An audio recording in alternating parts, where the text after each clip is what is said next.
আগের ব্লগে তো আমরা দেখিয়েছিলে আমরা গ্যাংটকের উদ্দেশ্যে রওনা দিয়ে দিয়েছিলাম। তো রাস্তাগুলো এত সুন্দর ছিল, ক্যাপচার না করে থাকতে পারিনি।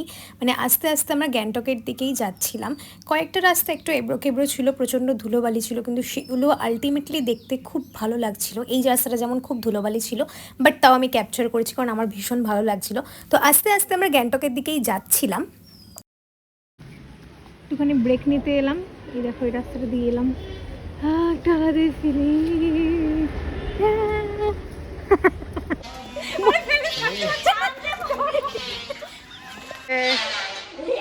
একটু নিচে নেমেছিলাম আমরা। এখন কোথায় আছি মোটামুটি? এখন এখান থেকে ভুলভাল বল না কেউ বুঝতে পারবে। এই না এখান থেকে 3 ঘন্টা লাগবে যেতে, ঠিক আছে?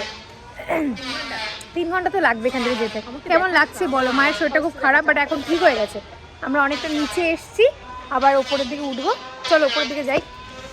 দাদু এসছে, কষ্ট বেশি। হ্যাঁ এবার একটু কষ্ট হবে, কারণ ওপরের দিকে উঠতে গেলে কষ্টটা বেশি হয়।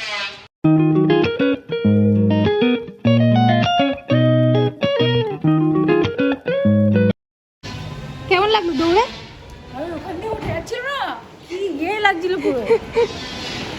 দৌড়ালাম। তারপর তো আস্তে আস্তে করে আমরা এগিয়ে চলেছিলাম গ্যাংটকের দিকে। আর এরই মধ্যে হয়ে গেছিলো আস্তে আস্তে সন্ধে থেকে আমাদের পৌঁছাতে রাত 7:30 থেকে 8টা বেজে গেছিলো, কারণ মাঝখানের রাস্তায় জ্যাম হয়ে গেছিলো। এবার তোমাদেরকে হোটেলের রুমটা দেখাই।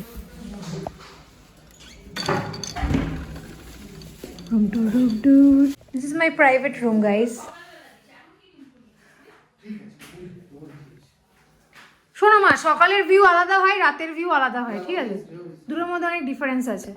জানলাটা একবার খুলে দাঁড়াও, জানলাটা একবার খুলে দেখাই।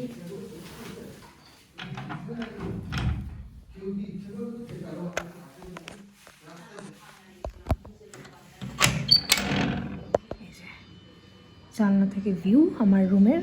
Wow, look at the view guys. ওই জায়গাটা আমি যদি জুম করি একটু, বুঝতে পারবে মানে সকালবেলাটা এত সুন্দর লাগবে না দেখতে। My God, I am super excited for this. বেশিক্ষণ খুলে রাখতে পারছি না, ঠান্ডা আছে, বন্ধ করে দিই। এটা হচ্ছে বাবা মার রুম, ঠিক আছে? রুমটা ভীষণ সুন্দর, মানে যেটাতে তোমরা দুজন থাকবে, আমি তো আলাদা। এটাও সুন্দর, এখানেও বেশ ভালো ভালো ভিডিও বানানো যাবে। এখানে একটা সোফা দিয়েছে, এখানে টেবিল আছে, বটল আছে, সব আছে। হ্যাঁ, তো চলো এবার আমরা ফ্রেশ হব। ফ্রেশ হয়ে তারপরে দেখা করছি, বিকজ এনার্জি ডাউন।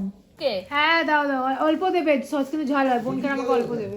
তারপরে ফ্রেশ হওয়ার পরে দেখলাম মোমো নিয়ে সবাই হাজির। তো মোমো খেয়েছিলাম, গ্যাংটকের মোমোটা খেতে সত্যি দারুণ ছিল, আর চিকেনের এটা মোটামুটি ছিল। তারপরে আমরা চলে গেছিলাম সোজা ডিনারে, বিকজ আমাদের প্যাকেজেই ওটা ছিল, ডিনার আর ব্রেকফাস্ট। লাঞ্চটার সময় তো আমরা বাইরেই ছিলাম, আর আমরা এতটাই টায়ার্ড ছিলাম, এতটা জার্নি হয়েছে আমাদের কারোর এক ফোঁটা এনার্জি ছিল না যে কোনো কথা বলবো বা কিছু।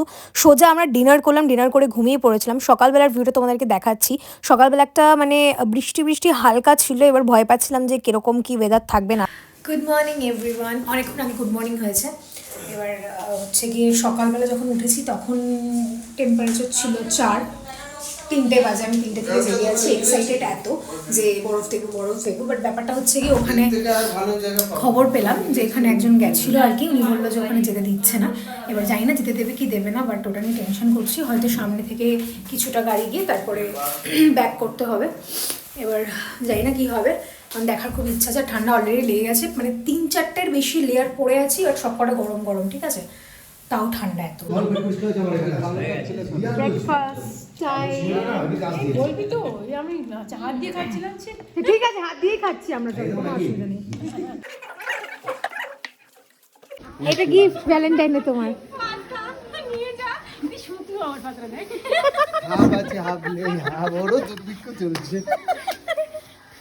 পিছনের দিকটাতে হোটেলটা, ঠিক আছে? এই দেখো কিউট ডগি।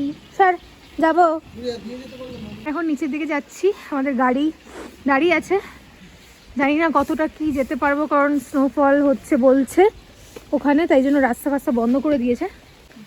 আমি মানে যে কটা লেয়ার পরেছি, মানে প্রচুর লেয়ার পরে ফেলেছি, তাও ঠান্ডা লাগছে। হাত আমি ফিল করতে পারছি না এখনই। ওখানে গেলে আমি কি করবো আমি জানি না। আর আমার পিছনে আসছে, এই যে দেখা হবে, ওখানে আমার পিছনে আসছে তাহলে মামা আর বাবা। চলো লেটস গো। দেরি করা যাবে না। বাবা কত উপরে। Tata bye. কি বলছে? এসি চলছে না দাদা, খাসটা খোলা আছে। কোন দিকে? ঠান্ডাটা কেমন? কেমন ঠান্ডাটা? ঠান্ডা এই রে হবে আরে এরা হবে ছোটা নেই দেখ বাপরে বাপ, কি ঠান্ডা গো। এগুলোই তো মজা, কি এগুলোই তো মজা। তাও হাতটা মোটামুটি মোটামুটি কাজ করছে হাতটা।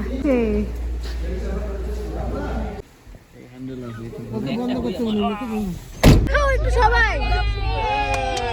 পিছনে ভিউটা ভালো তো? দারুণ দারুণ। জোসেফ ভাইকে দেখি দাও। হ্যাঁ হ্যাঁ হ্যাঁ। যে আমাদের কালকে অক্লান্ত পরিশ্রম করছে আমাদের জন্য, জোসেফ দাদা।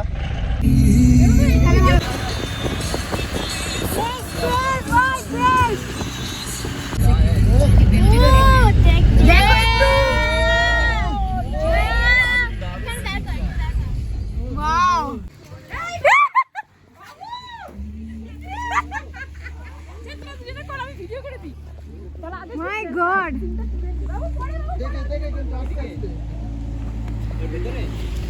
বাবু বেশি ক্রিয়েটিভ ডান্স না। হ্যাঁ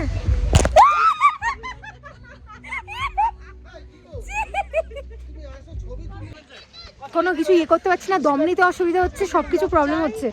ঠিক আছে, তারপরে হচ্ছে গিয়ে একদম একদম দম নিতে খুব অসুবিধা হচ্ছে। আমরা নিচটাতে আর যাবো না ভাবছি, কারণ খুব ঠান্ডা এখানে। এখানেই ছবি তুলবো, তাতেই মেঘ ঢুকে যাচ্ছে, আর এরা চলে গেছে ওইদিকে। যাই হোক, হাতটা কোনো রকমের খুলেছি, কিন্তু অবশ হয়ে গেছে পুরো পুরো। এবং শোন,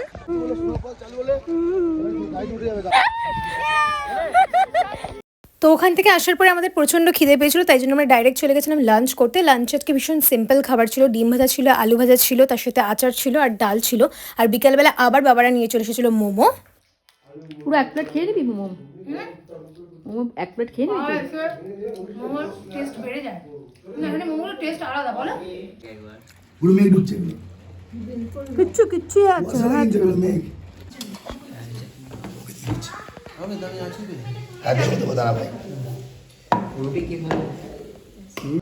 চলে এসেছি খাওয়া দাওয়া করে। আজকে আমাদের এখানে লাস্ট ডে। কালকে সকালবেলা জানি না, বৃষ্টি এখন কমে গেছে, যেতে পারবো কিনা কালকে সকালে। ইচ্ছা আছে যে ওই যেখানে ওই মেন টক লেখা যে মেলটা আছে গ্যাংটকে, ওখানে যাওয়ার, ঠিক আছে, যে স্ট্রিটটা, বাট যেতে পারিনি বিকজ অফ বৃষ্টির জন্য। তো এখন থেমে গেছে, মেঘফেক অনেকটাই আছে, এখান দিয়ে যাচ্ছে। যাই হোক, তো আমাদের ঠান্ডা স্টিল লাগছে। কালকে আমরা শিফট হয়ে যাবো দার্জিলিংয়ে, তো তার পথেও আমরা দুটো স্পট মেবি কভার করব। তো জানি না কতটা কী হবে, কিন্তু হোপ এটাই করছি যে বৃষ্টিটা না হয়। তো আজকের ব্লগটা এই অবধি। দার্জিলিংয়ের ব্লগ নতুন কাল থেকে স্টার্ট করবো। তো আমাদের খাওয়া দাওয়া হয়ে গেছে, আমরা ঘুমিয়ে পড়বো। সো ব্লগটা ভালো তো অবশ্যই লাইক কমেন্ট করে দিও। নেক্সট ভিডিওর সাথে খুব তাড়াতাড়ি দেখা হচ্ছে, যেটা হবে দার্জিলিং ব্লগ। দেখতে ভুলবে না কিন্তু, ঠিক আছে? চলো টাটা।